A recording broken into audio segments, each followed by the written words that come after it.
পড়াশোনা করছি, কিন্তু ভালো জায়গায় ভালো পজিশনে যাব, কিন্তু আমাদের এই যে বিদ্রোহী একটা ট্যাগ লাগানো হয়েছে, এই ট্যাগটা থেকে আমরা মুক্তি চাই। আমার বাবা একজন দেশপ্রেমিক ছিল, তবুও তাকে একজন বিদ্রোহী ট্যাগ নিয়ে তাকে কবরে যেতে হয়েছে। আমার বাবা মায়ের কাছে সবসময় শুনতে হতো আমার যদি একটা ছেলে থাকতো সে সংসারের দায় নিত, কিন্তু আমি একজন লজ্জিত কল সেন্টারে কাজ করে তারপরও আমি আমার বাবার চিকিৎসার ওষুধপত্র জোগাড় করেছি। আমার বাবা 2009 সালে ঘটনার সময় ঢাকা পিলখানায় কর্মরত ছিলেন। 25শে ফেব্রুয়ারি ঘটনা হয় এবং আমার বাবা জয়েন করে 22 তারিখে, বাসা থেকে আসে। 47 দিন পরে আমি জানতে পারি, আমাদের পরিবার জানতে পারে যে আমার বাবা বেঁচে আছে। Double million offer, Walton fridge কিনে পেতে পারেন 20 লক্ষ টাকা, রয়েছে কোটি কোটি টাকার নিশ্চিত উপহার। তার কিছুদিন পরে আমরা জানতাম, আমার মা জানতো যে আমি বিধবা হয়ে গেছি এবং আমরা জানতাম যে আমরা এতিম হয়ে গেছি।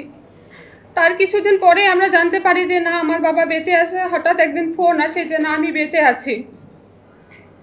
তারপরে তো শুরু হলো বিচার কার্য। আমার বাবার ঘটনার পরেও প্রায় 11 মাস চাকরি করছে।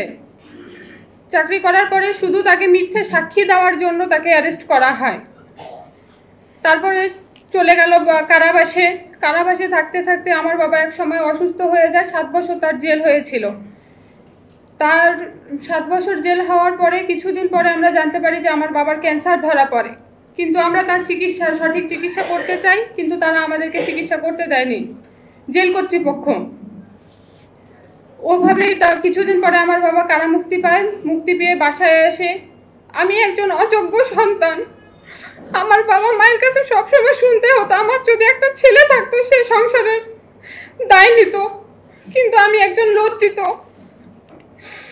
আমি আমার বাবা মায়ের পাশে দাঁড়ানোর জন্য আমি ছেলের মতো একটা কর্তব্য পালন করতে চেয়েছিলাম। আমি ছোট একটা গ্রামীণ ফোন কল সেন্টারে কাজ করে তারপরও আমি আমার বাবার চিকিৎসার ওষুধপত্র জোগাড় করেছি।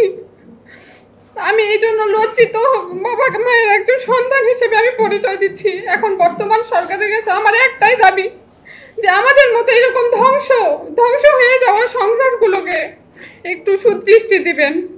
আমরা পড়াশোনা করছি, কিন্তু ভালো জায়গায় ভালো পজিশনে যাব, কিন্তু আমাদের এই যে বিদ্রোহী একটা ট্যাগ লাগানো হয়েছে, এই ট্যাগটা থেকে আমরা মুক্তি চাই। আমার বাবা একজন দেশপ্রেমিক ছিল, তবুও তাকে একজন বিদ্রোহী ট্যাগ নিয়ে তাকে কবরে যেতে হয়েছে।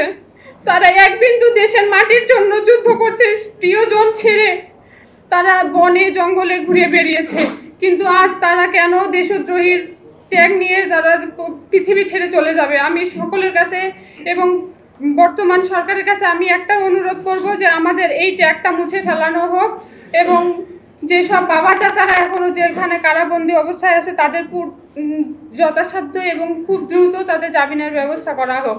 আর যেসব আঙ্কেলেরা মানবিত জীবনযাপন করছে তাদের চাকরির পূর্ণবহাল করা হোক, তারা যেন মানবিত জীবন থেকে মুক্তি পায়।